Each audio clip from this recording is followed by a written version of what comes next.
은혜 받으실 하나님 말씀은 시편 91편 1절에서 16절 말씀이 되겠습니다. 시편 91편 1절에서 16절 말씀을 다 같이 봉독하겠습니다. 지존자의 엄밀한 곳에 거주하며 전능자의 그늘 아래 사는 자여, 나는 야훼를 향하여 말하기를 그는 나의 피난처요 나의 요새요 내가 의뢰하는 하나님이라 하리니, 이는 그가 너를 새 사냥꾼의 올무에서와 심한 전염병에서 건지실 것이미로다. 그가 너를 그의 깃으로 덮으시리니 네가 그의 날개 아래 피하리로다. 그의 진실함은 방패와 솜방패가 대신하니, 너는 밤에 찾아오는 공포와 낮에 날아드는 화살과 어두울 때 퍼지는 전염병과 밝을 때 닥쳐오는 재앙을 두려워하지 아니하리로다. 천명이 네 왼쪽에서 만명이 네 오른쪽에서 엎드려지나 이 재앙이 네게 가까이 하지 못하리로다. 너는 너를 똑똑히 보리니 악인들의 보응을 네가 보리로다. 네가 말하기를 야훼는 나의 피난처시라 하고 지존자를 너의 거처로 삼았으므로 하가 네게 미치지 못하며 재앙이 네 장막에 가까이 오지 못하리니, 그가 너를 위하여 그의 천사들을 명령하사 네 모든 길에서 너를 지키게 하심이라. 그들이 그들의 손으로 너를 붙들어 발이 돌에 부딪히지 아니하게 하리로다. 네가 사자와 독사를 밟으며 젊은 사자와 뱀을 발로 누리리로다. 하나님이 이르시되 그가 나를 사랑한즉 내가 그를 건지리라. 그가 내 이름을 안즉 내가 그를 높이리라. 그가 내게 간구하리니 내가 그에게 응답하리라. 그들이 환난 당할 때에 내가 그와 함께하여 그를 건지고 영화롭게 하리라. 내가 그를 장수하게 함으로 그를 만족하게 하며 나의 구원을 그에게 보이리라 하시도다.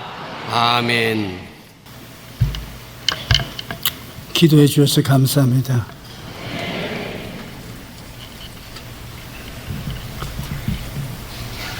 비디오를 보니까 음성은 젊은데 허리는 꾸부정해서 노인이 되어 있는 것이 안타깝습니다.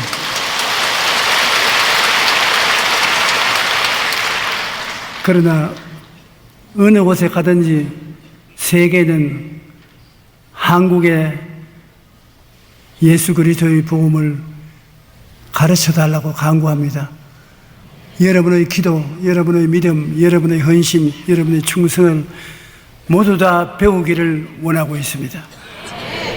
하나님이 우리 대한민국 교회에 말할 수 없는 축복을 부어주시다는 증거가 뚜렷한 것입니다. 우리가 다시 성령의 불길을 높이 들고 나갈 때면 세계는 그리스도 안에 들어오게 되실 것입니다. 하나님 자여, 내 영혼이 잘됨 같이 내가 범사에 잘되고 강건하기를 내가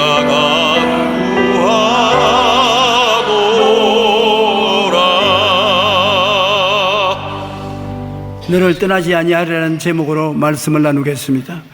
중국 내지 선교사였던 미국의 허드슨 테일러는 선교 초기에 좌절과 낙심과 과로로 쓰러졌습니다. 몸도 많이 지쳤지만 자신이 하나님의 뜻대로 온전히 살지 못한다는 죄책감으로 괴로웠습니다. 그는 예민해져서 화를 내기도 하고 말씀을 읽었지만 그가 애쓰고 노력하면 할수록 믿음에서 멀어지는 것 같아서 더욱 마음이 괴로웠습니다. 그러던 어느 날 친구인 몇 가지 선교사로부터 한 통의 편지가 왔는데 이렇게 적혀졌습니다. 예수님을 믿으려고 애쓰거나 거룩하게 살려고 애쓰지 말라고, 예수님을 의지하고 그와 함께 동거하며 살아라. 그리고 밑에는 요한복음 15장 5절 말씀을 적어 놓았었습니다. 나는 포도나무여 너희는 가지니 그가 내 안에 내가 너 안에 거하면서 사람이 열매를 많이 맺나니 나를 떠나서 너희가 아무것도 할 수 없음이라. 허지선 테일러 선교사는 이 말씀을 읽으면서 결코 너를 떠나지 아니하리라는 음성을 듣고 큰 마음의 감동과 은혜를 받았습니다. 이후로 그는 더 이상 믿음을 얻으려고 애를 쓰거나 염려하지 않고 예수님과 동행하면서 평안을 얻을 수가 있었습니다. 오늘날 하슨 테일러 목사처럼 더 잘 믿으려고 애를 쓴 사람이 많습니다. 더 거룩하게 생활하려고 몸부림을 치는 사람 많습니다. 그런데 잘 믿어지지 않고 거룩해지지 않습니다. 괴롭습니다. 그래서 가슴을 치고 탄식을 합니다. 그러나 실제로 하슨 테일러가 그 고민에서 승리해 나올 수 있는 것은 그 친구의 어드바이스 때문인 것입니다. 잘 믿으려고 하지 말고 믿음의 근원 대신 예수님을 마음속에 모셔라. 거룩하게 되려고 애쓰지 말고 거룩한 예수 그리스도와 함께 살면 자동적으로 잘 믿어지고 거룩하게 된다는 것입니다. 그 말이 맞습니다. 우리가 잘 믿어지기를 원하고 거룩하게 되기를 원하지만은 우리의 힘으로는 잘 믿어지지 않고 거룩하게 되지도 않습니다. 그러나 예수 그리스도와 우리가 하나가 되어 있으면 예수의 생명이 우리 속에 넘쳐 들어와서 성령의 능력으로 믿음이 생겨나게 되는 것입니다. 예수께서 우리와 같이 살면 우리가 자연적으로 죄악을 멀리하게 되고 거룩한 생활을 할 수 있게 되는 것입니다. 우리는 원수가 이를 드러내고 어르렁거릴 때에도 하나님이 우리와 함께 계신다는 것을 결코 잊어서는 안 됩니다. 두려움에서 벗어나려고 애를 쓰기보다 문제보다 원수보다 크신 하나님이 함께 할 때 염려가 사라지고 평안과 기쁨을 얻을 수 있다는 것을 알아야 되는 것입니다. 원수를 대적해서 이기려고 발부동 치다가 넘어지고 쓰러지고 고통을 당합니다. 원수가 우리에게 다가오면 우리는 원수보다도 예수 그리스도를 쳐다봐야 되는 것입니다. 원수보다 더 가까이 계신 예수님이 우리 곁에 계심으로 예수님이 우리를 위하시면 원수가 한 길로 막았다가 7길로 도망치고 마는 것입니다. 예수를 제껴놓고 우리 힘으로 원수와 싸워서 이기려고 하면 백중 실패하고 마는 것입니다. 우리가 다윗과 골리앗 3차원과 제4차원의 대결을 보면 잘 알 수 있는 것입니다. 골리앗은 인간 3차원의 완성품입니다. 여러분 알다시피 3차원은 물질적인 세계를 말하는 것입니다. 물질적인 세계로서 골리앗은 가장 완성품된 인간으로 보였었습니다. 왜냐하면 그의 모습에 이스라엘은 혼비백산하고 블레셋의 사기는 충천했습니다. 블레셋 진영에서 싸움을 두는 자가 나왔는데 그 이름은 골리앗이요 가드 사람이라. 키가 거의 3m 되는 거인이며 키가 3m입니다. 저희 2배쯤 되는 사람입니다. 아예 그 근처에 가서 상대를 할 수도 없습니다. 노스로 만든 투구를 쓰고 무게가 57kg나 되는 놋 갑옷을 입고 갑옷 무게가 57kg입니다.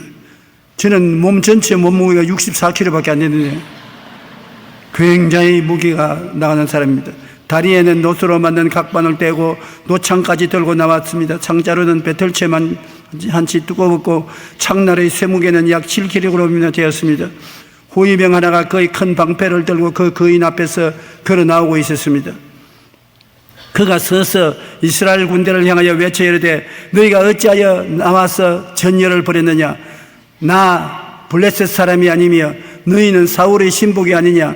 너희는 한 사람을 택하여 내게로 내어보내라. 그가 나와 싸워서 나를 죽이면 우리가 너희 종이 되겠고 만일 내가 이겨 그를 죽이면 너희가 우리의 종이 되어 우리를 섬길 것이라. 그 블레셋 사람이 또 이르되 내가 오늘 이스라엘의 군대를 모욕하였으니 사람을 보내어 나와 더불어 싸우게 하라 한지라. 사울과 온 이스라엘이 블레셋 사람의 이 말을 듣고 놀라 크게 두려워하더라. 3차원의 세계에서 바라보면 감당을 할 수 없습니다. 이스라엘 백성들이 골리앗을 대적할 만한 용사가 없어요. 키가 크고 몸무게가 나가고 능력이 한이 없는 군인으로서 이스라엘을 모욕하니 이스라엘이 당할 수가 없는 것입니다. 그들이 골리앗을 바라보고 있는 이상 점점 더 두려워지고 무서워지는 것입니다. 바라봄의 법칙에 의해서 원수를 바라보면 바라볼수록 더 원수에게 묶여 들어가는 것입니다. 그런데 이스라엘이 다 두려워할 때 여기에 10대 소년인 다윗이 나와서 내가 가서 싸우겠다고 말한 것입니다. 사울왕은 말하기를 너는 어림도 없다. 저 사람은 30대부터 대장군인데 너는 초리비동이 들어가서 어떻게 저 사람과 싸워 이기느냐.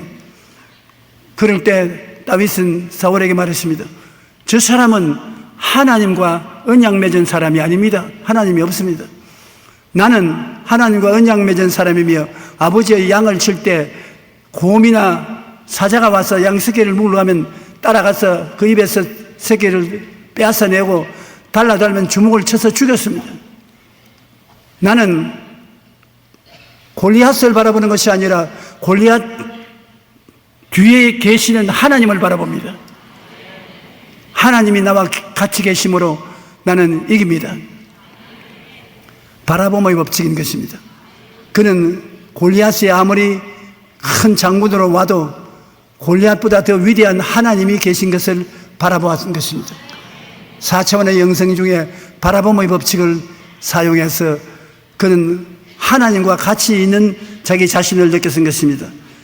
다윗은 10대 소년이었으나 4차원의 영성을 통해서 천지 주제이신 하나님을 바라보았습니다.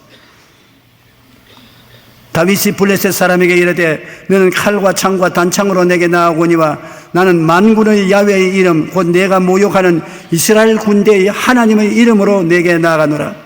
또 야훼의 구원하심이 칼과 창에 있지 아니함을 이 무리에게 알게 하리라. 전쟁은 야훼께서 한 것인즉 그가 너희를 우리 손에 넘기시리라.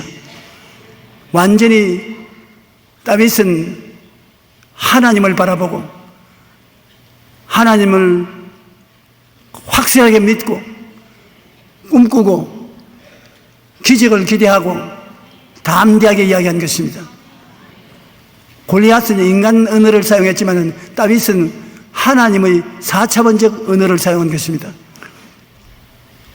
강한 믿음의 말을 했고 그는 꿈을 꾸었고 꿈속에서 이미 골리앗을 쳐 이긴 꿈을 꾸었습니다. 기적을 마음속에 믿고 강하고 담대한 말을 했는 것입니다. 그는 인간의 말을 쓰지 않고 4차원의 영적인 말을 쓰는 것입니다. 다윗의 4차원적인 꿈을 가슴에 품고 나가니까 꿈은 이깁니다. 꿈이 다윗을 통해서 원수의 머리를 깨뜨릴 수밖에 없도록 인도해 주신 것입니다. 여러분이 이 세상에 살면서 인간의 힘으로 감당할 수 없는 일을 당할 때가 많습니다.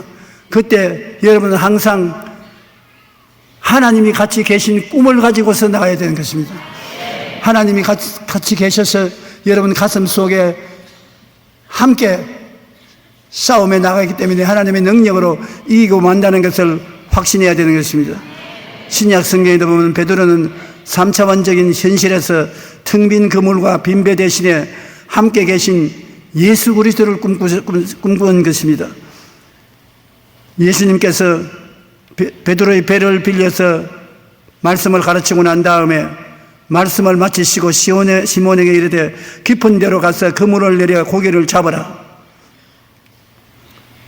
밤새도록 그물을 던지나 고기 한 마리 못 잡았는데 새벽녘에는 고기가 물가로 나오지 않습니다. 그런데 깊은 데로 들어가서 그물을 던져 고기를 잡으라고 하니 말도 안 되는 소리인 것입니다. 그러나 시몬이 대답해 이르되 선생님 우리들이 밤이 새도록 수고하였을 때 잡은 것이 없지만은 말씀에 의지하여 내가 그물을 내리리이다 하고 그렇게 하니 고기가 잡은 것이 심히 많아 그물이 찢어졌다고 말한 것입니다. 그가 세상적인 관점으로 볼 때는 고기를 잡을 수 없습니다. 고기는 밤에 해변가에 나가 있다가 해가 뜨면은 물 깊은 곳으로 잠을 자러 들어가는 것입니다. 잠을 자러 물 깊은 곳에 간 고기를 호물을 던져서 잡지를 못합니다. 그러나 베드로는 인간의 생각으로 계산해서 안 되는 것도 예수님이 말씀하시는 것은 믿음으로 받아들인 것입니다. 여러분, 이 세상에 살면서 사람의 힘으로 안 되나 하나님은 할 수 있는 것입니다. 누구든지 이 산들을 명하여 저 바다에 던져라 하고 그 말한 것이 이룰 줄 마음에 믿고 의심하지 아니하면 그대로 되리라고 말씀하시므로 인간이 상상을 초월한 믿음의 세계가 있다는 것을 강하게 예수님이 말씀해 주신 것입니다.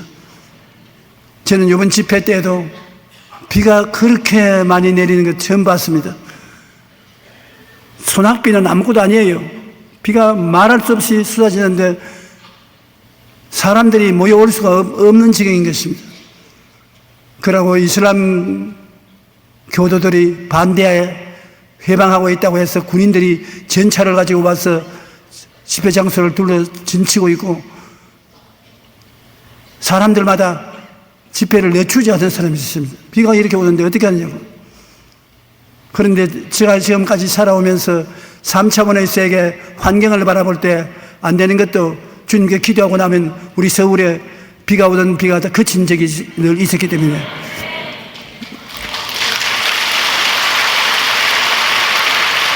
한국의 하나님도 인도네시아의 하나님이시기 때문에 한국에서 기적을 행하신 하나님이 인도네시아에도 기적을 행하시므로 우리 믿어보자. 그리고 하나님께서 우리를 도와주셔서 비를 그치게 해주시옵소서. 그러니까 비가 더 많이 와요. 아유, 큰일 났다 싶은 생각이 납니다. 그런데 이제는 설교는 해야 되겠고 비가 노박 쏟아지고 위에 가려운 것이 없기 때문에 원고지를 뜨는데 원고지에 비가 쏟아지니까 잉크가 베어서 글자가 안 보입니다. 이제는 큰일 났다 싶었습니다. 그래서 나가서 여러분 안녕하십니까? 예수 그리스도는 어제나 오늘나 영원토록 동일하시고 여러분과 같이 계십니다 하니까 비가 뚝뚝뚝 그쳐버립니다.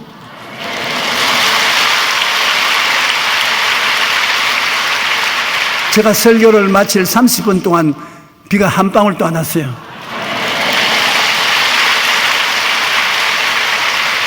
그래서 더 멋진 것은 설교를 마치고 비 오기 전에 호텔로 돌아와야 되고 빨리 나오니까 하늘이 열리더니 비가 쏟아지는데 말로 다 할 수 없어요. 그러니 주님께서는 오늘날도 살아계셔서 우리의 생각하고 꿈꾸고 믿고 말하면 이루어지게 되는 것입니다.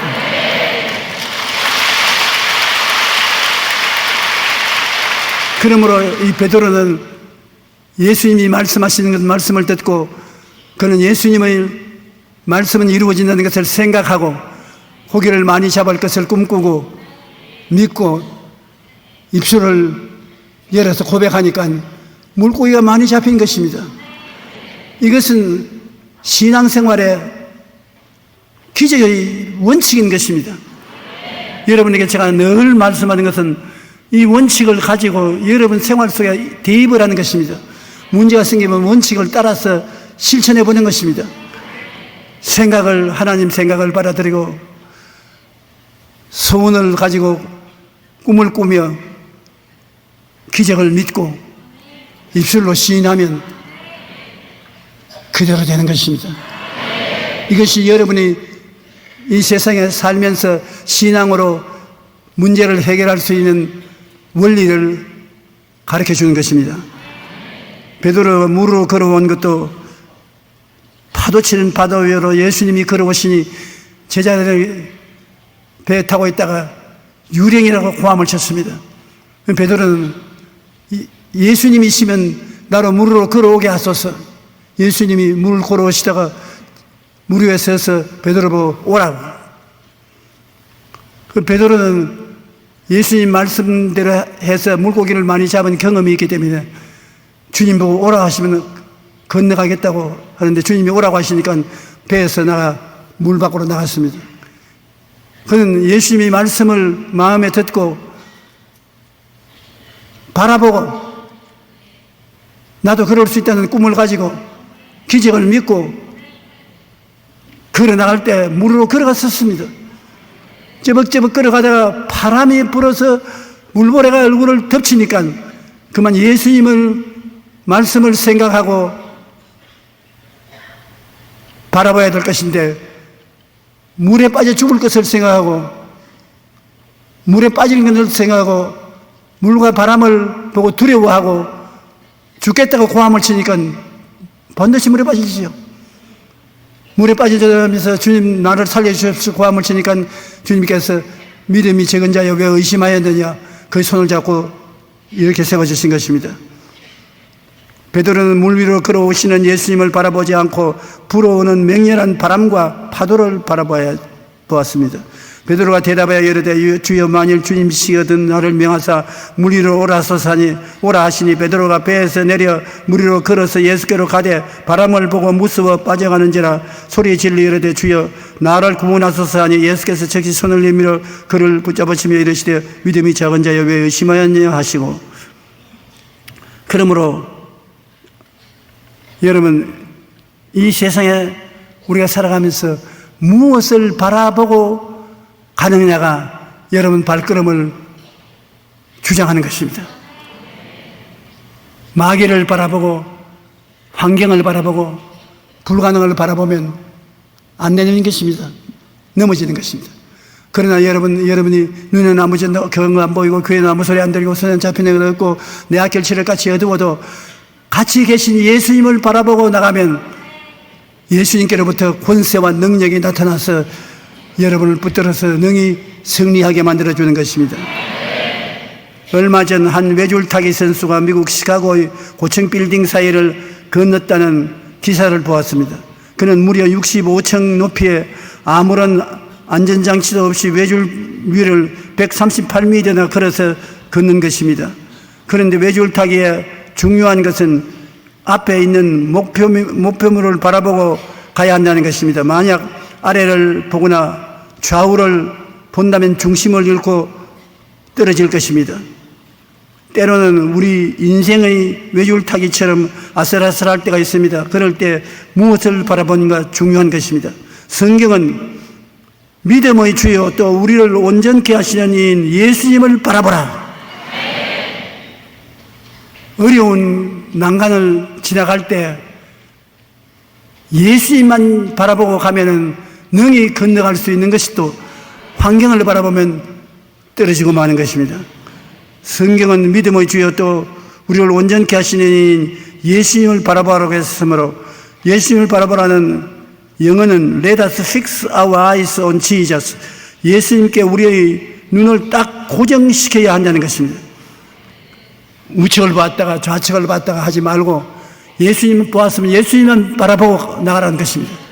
고정시켜 놓고 나가면 예수님의 능력이 여러분을 붙잡는 것입니다. 상황보다 중요한 것은 무엇을 바라보는가입니다. 그것이 인생의 승리를 좌우하는 열쇠인 것입니다. 제가 나이 60이 됐을 때 스키를 배워서 타야 되겠다고 생각해서 스키를 배웠습니다. 그런데 스키를 타니까 재미가 있어서 점점 높은 꼭대기에 올라가서 세계에서 가장 높은 스키장 높은 꼭대기에 올라가서 스키를 탔습니다. 그래서 제가 스키를 타니까 우리 교회 장로님들하고 목사들이 나를 따라서 줄을 서서 스키를 탔는데 근 50%나 넘어져서 어깨뼈가 부러지고 다리뼈가 부러지고 발목을 다치고 그래서 권사님들이 나에게 모여와서 스키 타지 말라고 강청을 하기도 했는 것입니다. 그런데 저는 손가락도 하나 안 부러졌습니다. 왜 그러냐? 바라봄의 법칙을 알았기 때문인 것입니다. 스키를 타면 그 높은 데서 밑을 바라보면 벼랑 같습니다. 그러면 막 무릎이 들리고 정신이 야찍해서 눈 깜짝할 사이에 뒹굴기 시작하는 것입니다. 그러나 저는 스키를 타면 제일 꼭대기에서 내 앞에 1m 앞만 바라보지 절대 저 아래 언덕을 바라보지 않습니다. 오른편 왼편도 바라보지 않습니다. 한 1m만 앞만 바라보고 시작해서 나가면 주여 살려주시옵소서, 주여 살려주시옵소서, 주여 살려주시옵소서. 넘어지면 죽을 지경이거든요. 그러면 주님이 꼭 살려주십니다.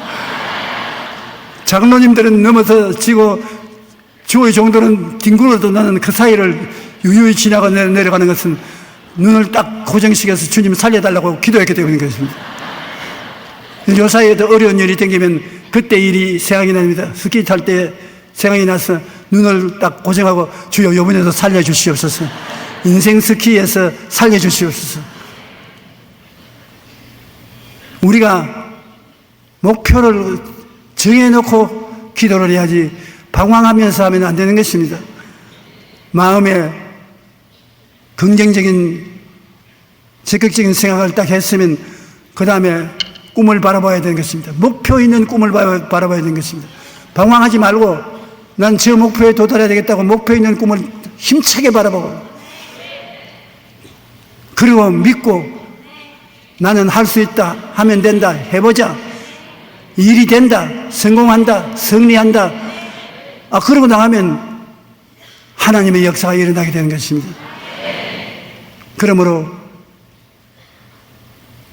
양쪽을 살피고 앞뒤를 바라보고 잡생각이 들어오면 넘어지고 마는 것입니다. 우리는 믿음의 주에 온전케 하시는 예수님만 바라보십시오. 예수님이 항상 우리와 같이 계시기 때문에 버리지 않는 것입니다. 내가 사망의 엄침한 골짜기로 다닐지라도 해를 두려워하지 않을 것은 주께서 나와 함께 계십니다.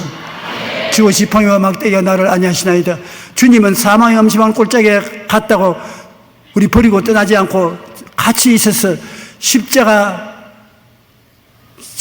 능력을 사용하셔서 우리를 보호해 주시는 것입니다.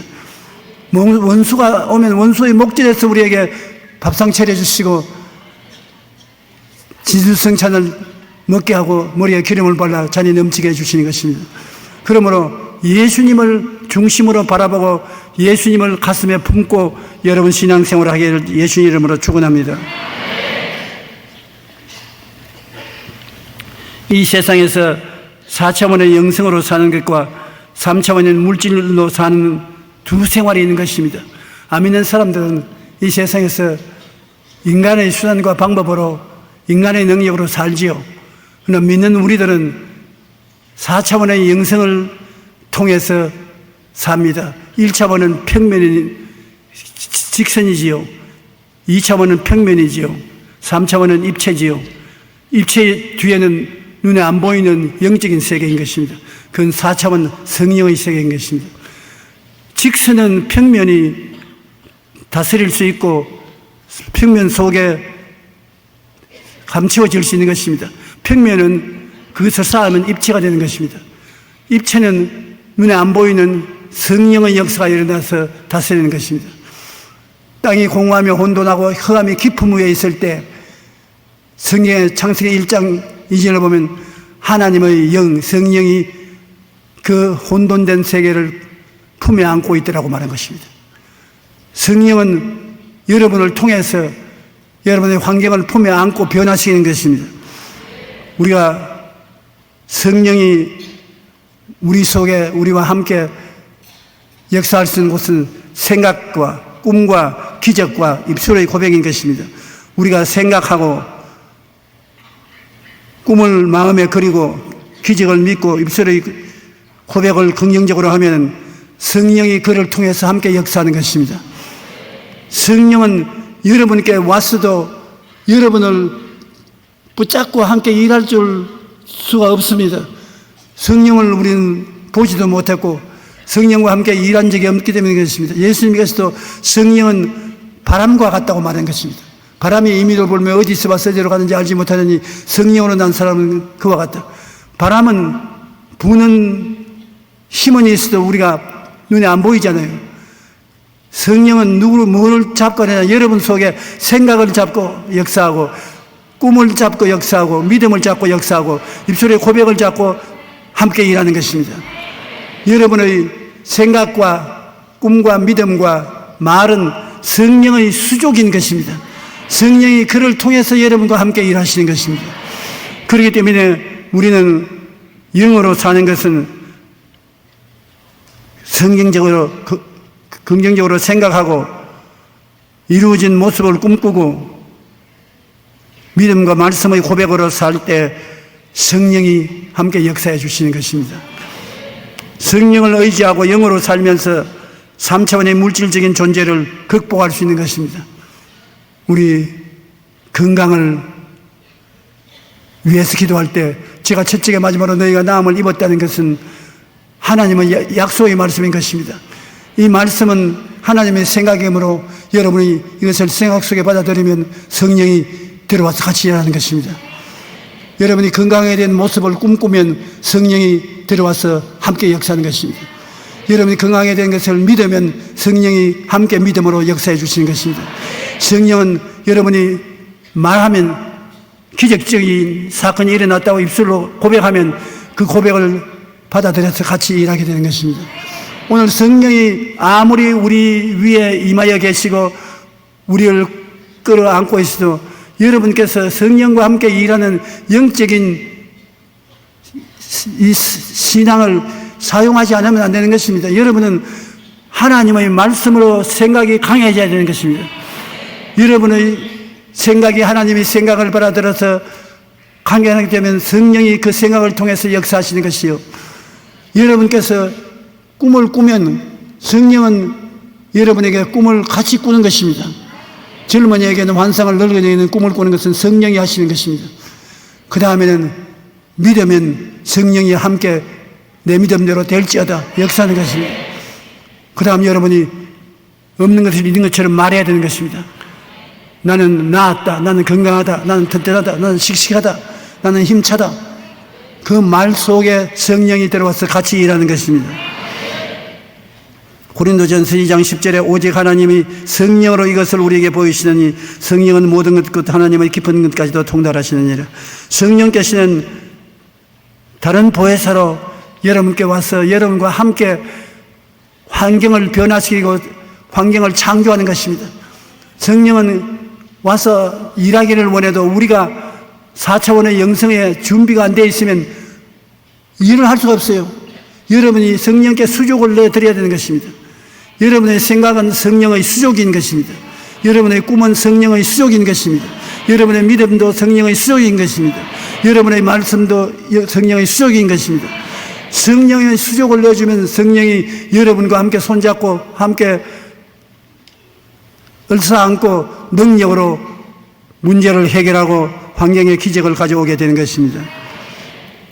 오늘날 우리가 읽는 성경의 진리의 말씀은 모두 다 하나님이시요 성령이신 것입니다. 말씀은 영이요 생명인 것입니다. 오늘날 여러분께서 하나님의 세계 속에 들어가서 더 깊은 은혜를 받고 하나님의 역사를 체험하려고 하면 성경을 읽어야 되는 것입니다. 성경 말씀이 하나님이신 것입니다. 태초에 하나님이 계시니라. 이 하나님이 말씀과 같이 계셨으니 말씀이 곧 하나님이신 것입니다. 그러므로 하나님 말씀을 우리가 받아들이면 4차원의 세계 속에 살게 되는 것입니다. 하나님 말씀이 눈에는 안 보이지만은 영으로 우리 속에 들어오게 되는 것입니다.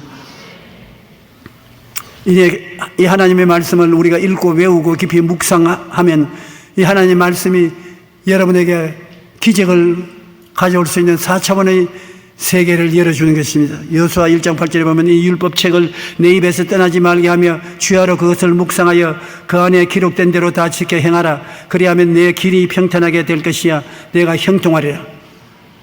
말씀을 생각하고 말씀으로 꿈을 꾸고 말씀으로 믿고 말씀을 입으로 고백하면 말씀이 4차원의 영성이 되어서 성령과 같이 일하게 만들어주는 것입니다. 이 성경에는 모두 다 하나님이 여러분을 위해서 예배한 기적이 기록되어 있는 것입니다. 창세기부터 계시록까지 말씀 속에 하나님의 세계가 들어있는 것입니다. 하나님의 역사가 들어있는 것입니다. 그 하나님의 역사가 여러분 속에 들어와서 함께 일하기 위해서는 성령의 수족인 생각을 단단히 해야 되는 것입니다. 여러분이 갈보리 십자가에서 주님이 다 이루었다 하시고 몸짓고 피 흘려서 죄악을 사하시고 모든 더러운 것을 씻으시고 병을 고치시고 저주를 제하시고 형통케 하시고 사망과 음부를 멸하시고 천국과 영생을 주신 것은 이 성경 말씀을 여러분의 생애 속에 이용할 수 있게 하기 위해서 길을 열어주신 것입니다. 그러므로 예수님 십자가로서 베풀어 주신 하나님의 축복을 생각 속에 받아들이고 그 다음 성경 안에 있는 주의 약속의 생각을 받아들이면 이 생각을 가지고 꿈을 꾸고 믿고 말하면 이 모든 것이 여러분에게 이루어지게 되는 것입니다. 여러분의 생활에 이루어지고 기적이 나타나야 되는 것입니다. 하나님 말씀은 그냥 교훈이 아닌 것입니다. 여러분의 생명에 은총을 베풀어 주는 것입니다. 주의 말씀은 내 발의 등이요 내 길의 빛이라고 해서 여러분의 인생을 밝히 살 수 있게 만들어 주는 것입니다. 앞에 말한 허드슨 테일러 선교사는 성경 말씀 가운데 이사야 41장 10절의 말을 늘 마음에 외우고 그 다음에는 그 말씀 속에서 위대한 선교사가 된 것입니다. 두려워하지 말라 내가 너와 함께 하리라. 놀라지 말라 나는 내 하나님이 됨이라. 내가 너를 굳세게 하리라. 참으로 너를 도와주리라. 참으로 나의 의로운 오른손으로 너를 붙들리라. 여러분 이 말씀을 여러분이 깊이 생각해 보십시오. 두려워하지 말라고 생각하고 하나님이 같이 있다고 생각하고 두려워하지 않는 너를 품고 있는 하나님을 바라보고 믿고 입술로 시인하면 이 하나님이 여러분 생활 속에 역사하는 것입니다. 4차원의 영성을 가지고서 여러분 생활에 대조해서 비교해서 사용하면 여러분 생활 속에 참 놀라운 일이 일어나는 것입니다. 허드슨 테일러는 은혜를 받고 그분은 두려워하지 말라 내가 너와 함께함이라. 내가 너를 굳세게 하리라. 참으로 너를 도와주려 하는 말씀을 늘 입술로 고백하며 살았는 것입니다. 신명기 33장 29절에는 이스라엘이여 너는 행복한 사람이로다. 야훼의 구원을 너같이 얻은 백성이 누구냐. 그는 너를 돕는 방패이시요 내 영광의 칼이시로다. 내 대적이 내게 복종하리니 내가 그들의 높은 곳을 밟으리로다. 하나님은 언제나 우리를 지키시고 보호하시며 내가 너를 굳세게 하리라 말씀하시는 것입니다. 우리는 주님 안에서 꿈과 소망을 갖고 담대히 나갈 수가 있으니 참으로 복받은 사람인 것입니다. 오늘 아침에 지금 아침이 아니고 오후죠. 오늘 오후에 이곳에 와서 말씀을 듣고 계신 여러분 하나님이 뭐라고 말하는지 아십니까? 여의도 순복음교회 오후 예배에 와서 말씀을 듣고 있는 너희여 너희는 행복한 사람이로다. 야훼의 구원인 너 같은 믿은 백성이 누구냐? 그는 너를 돕는 방패시요 내 영광의 칼이시로다. 내 대적이 내게 복종하리니 내가 그들을 높은 곳을 밟으리로다. 복받은 사람인 것입니다. 행복한 사람인 것입니다. 이 말씀을 들은 것은 이 말씀이 여러분 속에 진을 치고 들어와서 능력을 나타내려고 여러분에게 역사하고 있는 것입니다. 하나님은 우리를 만드시고 걸작품이라고 기뻐하시고 무한한 가능성을 지닌 존재로 여기시는 것입니다. 그러나 세상은 우리가 가치 없는 존재라고 평가하고 아무것도 할 수 없는 메뚜기 같은 인간으로 여깁니다. 독일의 신학자 본헤퍼는 그리스도인이란 그리스도 안에서 나를 발견하는 사람이라고 말했습니다. 즉 그리스도인은 세상의 렌즈로 자신을 보는 것이 아니라 전능하신 하나님의 렌즈를 가지고 자신을 발견한 사람이라는 것입니다. 우리가 세상의 기준으로 우리를 볼 때는 10명의 정탐꾼이 메뚜기와 같은 존재일 수밖에 없습니다. 그러나 하나님의 믿음으로 우리를 볼 때 큰 도전에 담대히 응진할 수 있는 것입니다. 그러므로 제가 거듭거듭 말하거든요. 하나님의 생각, 하나님의 꿈, 하나님의 믿음, 하나님의 말을 여러분이 사용하면 여러분은 하나님처럼 살게 되는 것입니다. 그러지 않고 여러분이 4차원의 영성을 따라서 살지 아니하면 인간으로서 메뚜기같이 자기를 못났다고 생각할 수밖에 없는 것입니다. 이사야 43장 1절로 2절에 너는 두려워하지 말라. 내가 너를 구속하였고 내가 너를 지명하여 불렀나니 너는 내 것이라. 내가 물 가운데 지날 때 내가 너와 함께 할 것이라. 강을 건널 때 물이 너를 침몰하지 못할 것이며 내가 불 가운데 지날 때 타지도 아니할 것이요 불꽃이 너를 사르지도 못하리니. 이 말씀을 통해서 우리가 불안과 공포에서 해방되고 평안과 믿음 안에서 얼마나 큰 복을 가지고 살 수 있을는지 말로 다 할 수가 없는 것입니다. 바로 예수님 안에서 우리를 만나주신 하나님 아버지 품에 안기면 이와 같이 되는 것입니다. 주 예수 넓은 품에 나 편히 안겨서 그 크신 사랑 안에 나 편히 쉬겠네. 주 예수 넓은 품에 나 편히 안기니 이 세상 악한 세력 날 해치지 못하네. 우리 하나님의 부르심을 받고 예수를 구주로 모신 분은 여러분 속에 천국이 임하신 것입니다. 여러분 속에 하나님의 성령의 역사를 나타내면서 세상에 천국을 나누어 주어야 되는 것입니다. 우리는 종교를 믿는 사람들이 아닙니다. 이식을 집행하는 사람들이 아닙니다. 우리는 천국을 창조하는 사람들인 것입니다.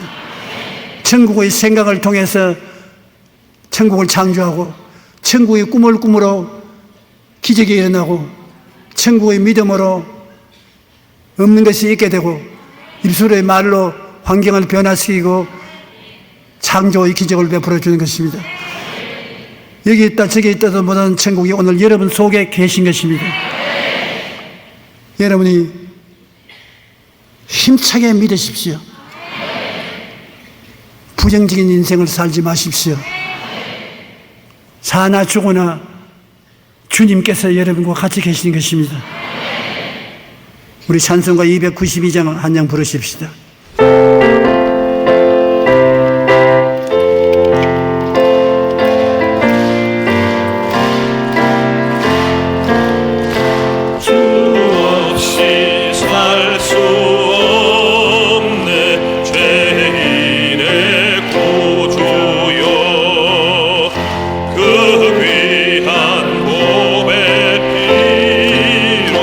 날 구속하소서.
한번 따라 말씀해 주십시오. 나는 내 마음 속에 하나님의 생각을 늘 간직합니다. 하나님의 말씀을 따라서 내일에 대한 꿈을 꿉니다. 내일은 오늘보다 나아지고 다음 달은 금번달보다 나아지고 명년은 금년보다 나아지는 꿈을 꿉니다. 그리고 그 꿈을 믿습니다. 그리고 입으로 시인합니다. 그 원리만 알게 되면 여러분 성경에 약속한 모든 기도는 응답되는 것입니다. 기도는 응답되기 위해서 기다리고 있는 것입니다. 그러므로 여러분 영혼이 잘됨같이 범사의 잘됨에 강건하게 되어야 사람들을 도와줄 수 있는 것입니다. 헐벗고 굶주리고 고난당하는 사람에게 천국을 나누어 줄 수가 있게 되는 것입니다. 이 시간에 아픈 사람 몸에 손을 얹으십시오. 주님이 여러분에 대한 생각은 건강이지 병이 아닙니다. 건강하게 되기를 생각하고 계시고 활달한 건강을 가진 사람으로 꿈꾸고 계시고 기적을 주기를 원하십니다. 입술로 시인하기를 바라고 계신 것입니다. 하나님 아버지여, 여기 사랑하는 주의 아들 딸들은 예수 그리스도의 채찍에 맞은 공로로 2000년 전에 이미 법적으로 고침을 받았습니다. 병이 없습니다. 거짓되고 헛된 마귀에 속아 있을 수도 있어도 법적으로 병은 나은 것입니다. 오늘 예수 이름으로 아버지 간구하오니 주의 아들 딸들이 믿은 대로 되게 하여 주시옵소서. 육신의 모든 병은 물러갈지어다. 모든 불구는 물러갈지어다. 예수 이름으로 고침을 받아라. 건강하라. 새로워져라. 튼튼하게 될지어다. 염려와 근심은 물러갈지어다. 수고하고 무거운 짐은 사라질지어다. 평안과 기쁨과 행복이 주어질지어다. 주님이여, 천국이 마음에 임하게 도와주시옵소서. 기쁨과 즐거움 속에 살게 도와주시옵시고 하나님 기적을 늘 체험하고 살게 도와주시옵소서. 예수 이름으로 축복하노라. 예수 이름으로 복을 받을지어다. 아멘. 이제는 우리 주 예수 그리스도의 무한하신 은혜와 아버지 하나님의 영원하신 사랑과 보혜사 성령님 함께 계시고 내주하시고 충만케 하시고 인도하심이 성회에 출석한 성도 개인 가정 생활 자간에 위해 넘치도록 충만하게 될지어다.